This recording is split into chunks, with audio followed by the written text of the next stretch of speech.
гишүүд энд хүрэлцэн ирсэн та бүхэнд энэ өдрийн мэндийг хүргье. За Монгол Улсын төрийн алба 2017 онд Улсын их хурлын төрийн байгуулалтын байнгын орооноос өгсөн үүрэг даалгавар зөөлөм чиглэлийг мөрдөг болгон төрийн албаны тухай хуулинд заасан бүрэн эрх Улсын хурлаад батлсан төрийн албаны зөвлөлийн чиглэл үүргийн хүрээнд тухайн жилийн дэвшүүлсэн зорилт батлсан хөтөлбөр арга хэмжээг хэрэгжүүлэхэд үйл ажиллагаагаа чиглүүлж ажиллалаа. Төрийн албаны зөвлөл нь төрийн байгууллагуудад хууль тогтоомж төрийн албаны стандартыг хэрэгжүүлэхэд мэрэгжил арга зүйн дэмжлэг үзүүлэх, төрийн албаны хуулийн хэрэгжилтэнд хяналт тавих, хуулийн хэрэгжилтийг хангах явцад гарсан зөрчлийг илрүүлэх, арилгуулах, төрийн албан агчдыг сонгон шалгаруулах, дүгнэлт гаргаж нэр дэвшүүлэх, төрийн албан агчдад гарсан гомдол маргааныг хянан шийдвэрлэх, төрийн албан агчдыг сургах, мэдлэг мэргэжлийн дээшлүүлэх зэрэг үндсэн чиглэлгээ биелүүлж хэрэгжүүлж өмнөө тавьсан зорилттой 2017 онд амжилттай хэрэгжүүллээ.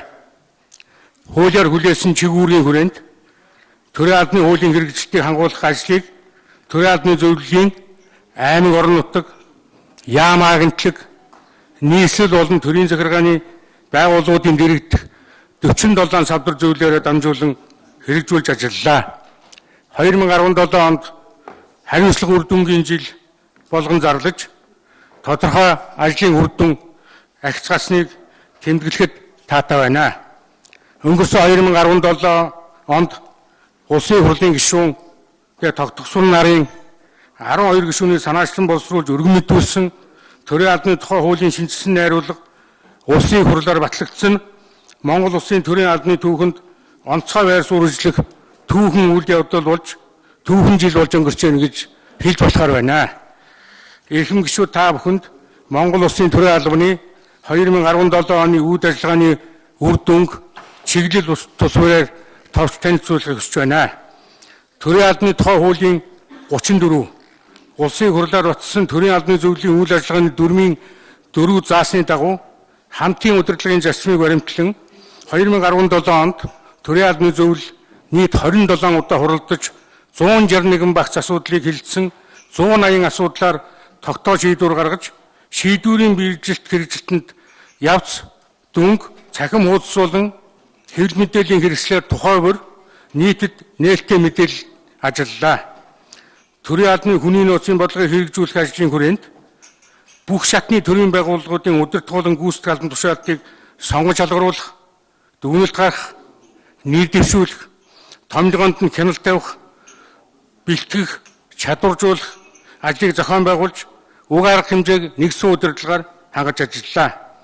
Уг ажлын хүрээнд төрийн албаны тухай хуулийн 35 дугаар зүйлийг баримтлан төрийн албаны зөвлөлийн хуралдаанд хэлэлцэн шийдвэрлэж зөвлөлийн цахим болгон сайтаар ажлын 21 хоногоос доошгүй хугацаанд олон нийтэд нээлттэй зарлан мэдээж тухайн албан тушаал бүрд сонгон шалгаруулалтыг зохион байгууллаа. Төрийн албаны зөвлөл 2017 онд харьяандлын дагуу 30 байгууллагын 33 удирдах албан тушаалтны ажлын байрыг нийтэд нээлттэй зарлаж сонгон шалгаруулалтыг зохион байгууллаа. Сонгон шалгаруулалтанд нийт 53 иргэн өрсөлдөж 48 иргэн нөөцөд бүртгэж 33 иргэн удирдах албан тушаалд томилогдлоо.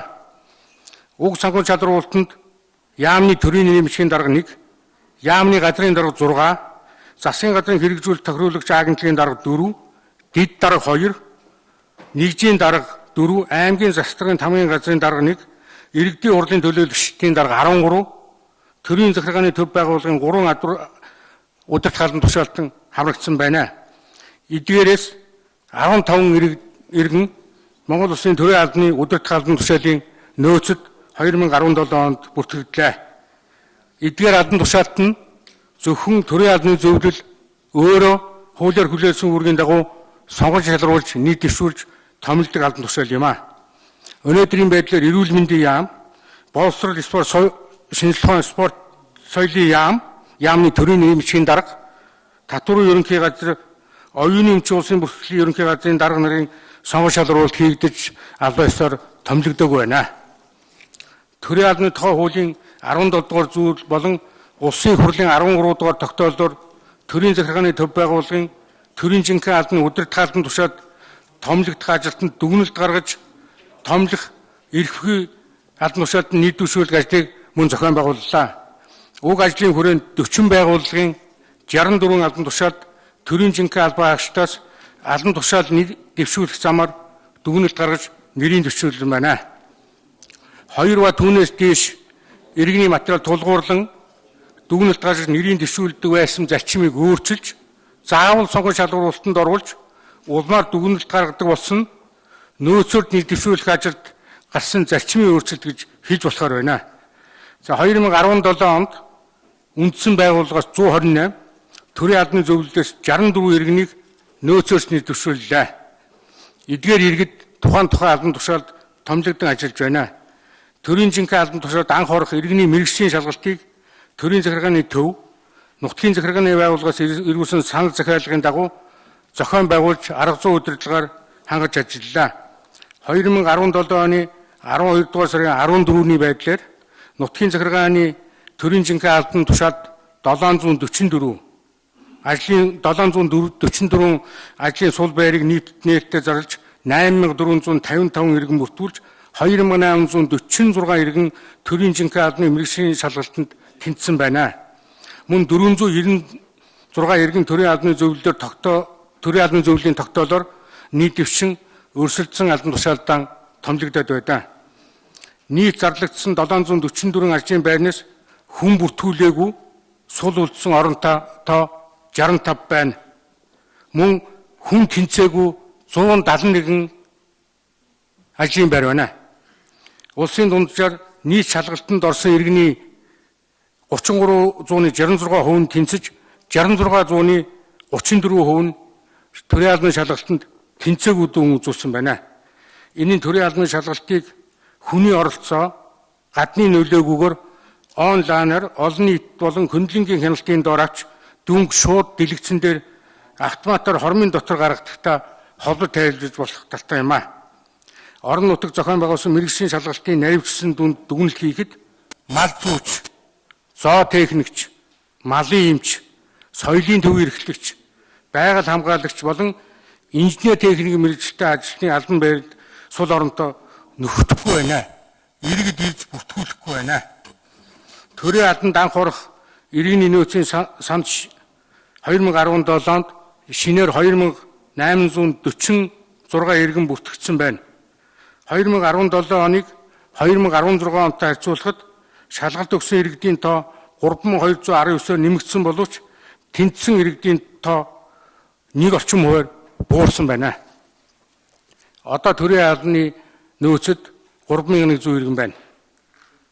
Өнгөрсөн онд төрийн албаны шалгалтын орчин нөхцөл, техник технологи сайжирснаас гадна орон нутагт явж байгаа сонгон шалгуулалтын явцыг төрийн албаны төв байгууллага онлайн гормоор дэлгэцэн дээр шууд ирээ цаг хугацаагаар харж, хяналт тавьж, алсын зайнаас удирддаг болсон 2017 онд төрийн албаны шалгалтын системд гарсан цоо шинэ ийм үйл явдал болсон гэж үзэж байна. Энэ технологиг бид Баян Хөлгийн аймгаас эхлэл нэвтрүүлээд байна.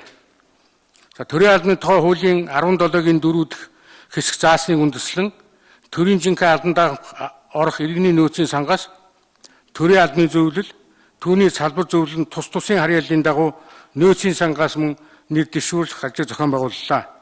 2017 онд 276 иргэнийг төрийн албаны зөвлөл нөөцөөс нэр дэвшүүлж тухайн албан тушаалд нь томилуулсан байна. За төрийн албан хаагчийн зүгээс төрийн албатай холбогдсон гомдол маргаан тасрахгүй хэвээр байна. Төрийн албаны зөвлөлд 2017 онд нийт 514 иргэн төрийн албан хаагчийн өргөдөл ирүүлсэн бөгөөд 70% нэхэмжлэгийн шаардлагыг хангаж шийдвэрлсэн байна.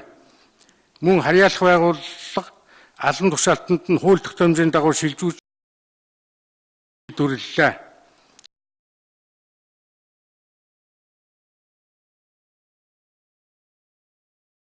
Энэ өнгөрсөн оныхаа харьцуулахад 9.3%-аар буурсан үзүүлэлт гарсан байна. Өнгөрсөн оногтой харьцуулахад төрийн албан агчийн зүгээс гарсан гомдлын тоо 116 хүнээр буурлаа. Төрийн албанаас үндэслэгүй халагдсан гэсэн гомдлыг шүүхээр хилцэж 2017 онд 319 иргэний талд төрийн албаны агчийн эрх ашгийг хангаж нэхэмжлэгийг хангасан шийдвэр гарсан байна. За үүний төлбөрт 1.2 тэрбум төлөх шийдвэр гарчээ. 2012-оос 2017 онуудад энэхүү төлбөр нь нийт өнгөөр 3.8 тэрбум төгрөг төгсөн байна. Төрийн албаны хуулийн хэрэгжилтийг шалгах явцад гарсан зөрчлийг илрүүлэх, хууль зөрчин томилогдсон 70 гаруй иргэнийг ажлаас чөлөөллөө. Одоо энэ ажил үргэлжлэн хийгдэж байна. Төрийн албан агчийн эрх ашгийг хохироосон гомдлын мөрөөр арга хэмжээ авч буруу шийдвэр гаргасан этгээдээр өөрөөр нь шийдвэрийн хуульд нийцүүлэх арга хэмжээ авч ажиллаж байгаа нь дахин зөрчил гаргахгүй нөхцөл байдлыг бий болох таатай нөхцөлийг бүрдүүлж байна гэж үзэж байна. За төрийн албан агчийн ёс зүйн зөрчил арилахгүй хэвээр байна. Монгол Улсын засгийн газрын 2010 оны 288 дугаар тогтоолоор батлагдсан төрийн захиргааны албан агчийн ёс зүйн дүрм, төрийн албаны зөвлөлийн 2010 оны 129 дугаар тогтоолоор батлсан төрийн захиргааны албан агчийн ёс зүйн дүрмийн хэрэгжилтийг зохион байгуулалт, ёс зүйн зөрчлийг хянан шийдвэрлэх ажиллагааг 2017 онд хийлээ. 2017 онд 334 ёс зүйн зөрчлийг хянан шийдвэрлсэн байна. Өнгөрсөн онтой харьцуулахад албан агчийн ёс зүйн холбоотой асуудал 140-оор нэмэгдсэн байна. Ёс зүйн гомдлын 80 орчим хувийг төрийн албанд ажиллаж байгаа дунд чадсны албан агчид гаргаж байгааг зориуд тэмдэглэж хэлэх нь зүйтэй юм а. Төрийн албан агчид ёс зүйн хэмжээг зохицуулсан цоо шин эрх зүйн орчин бий болох асуудал нэн чухлаар тавигдж байгаа нь эндээс харагдаж байна. За төрийн албанаас өнгөрсөн онд 320 албан агч халагдаж 20,500 орчим албан агч чөлөөлөгдсөн байна. Халагдсан албан агчдаас зөрчлийн хуулиар 53, захиргааны ерөнхий хуулиар 65, албан үүргээ хангалтгүй үйлүүлсэн шалтгаанаар 67 хүн халагджээ. Мөн төрийн албан 8 төрийн албан агч гэмт хэрэглэлд холбогдож төрийн албанаас чөлөөлөгдсөн байна. Төрийн албанаас өнгөрсөн 2017 онд 10,000 орчим хүн өөрийн хүсэлтээр сургууль суралцахаар 497 хүн, хүүхд тасрах чөлөө авахаар 2,099 хүн чөлөөлөгдсөн бол 4 төрлийн албан агч Монгол Улсын иргэний харьяаллаас гарч 276 төрлийн албан агч бурхны оронд очжээ. 2017 онд төрийн албаны зөвлөл, засгийн газрын хэрэглэх газар, удирдлагын ахтамтай хамтран яамдын төрийн нэрийн бичгийн дарга, аагдлахын дарга, яамдын газрын даргаыг тусгай зориулсан богино хугацааны сургалтыг зохион байгуулсан үр дүнгээ өглөө. Сургалтанд нийт 70 гаруй төрийн албан агч хамрагдсан байна. Мөн энэтхэг улсын зардлаар яамдын төрийн нэрийн бичгийн даргаыг 7 хоногийн хугацаагаар сургалтанд хамрууллаа. Аймаг орон нутаг төрийн захиргааны байгууллагууд төрийн албан агчийн мэдлэг мэргэжлийг дэвшлүүлэх талаар өөрийн чиглэлийн дагуу сургалтыг зохион байгуулсан байгаад энд давхарсан тоогоор 3,000 гаруй төрийн албан агч хамрагдаад байна. За төрийн албан агчийн нийгмийн баталгаа сайжрахгүй байна. 2017 онд төрийн албаны зөвлөл, төрийн албан агчдын өр зүйлийн судалгааг хийсэн бөгөөд судалгаанд нийт төрийн албан агчдын 45% нь хамрагдлаа. 80 гаруй төрийн албан агчийн судалгаа гаргаад үзэхэд нийт судалгаанд хамрагдсан төрийн албан агчийн 79% нь өр зээлтэй байна. Нийт төрийн албан агчийн өр зээлийн хэмжээ 1,80 төгрөгөөр давсан байна. Нэг төрийн албан агч дунджаар 15 сая төгрөгийн өр зээл ногдож байна.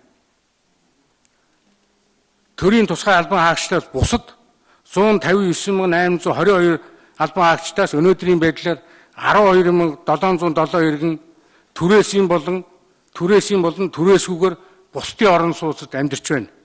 Мөн 21,390 албан агч Монгол эрт амьдарч байгаа бол нийтийн болон зориултын бус орон сууцнд 2,862 төрлийн албан агч өнөөдөр амьдарч байгаа юм байна. За төрийн албаны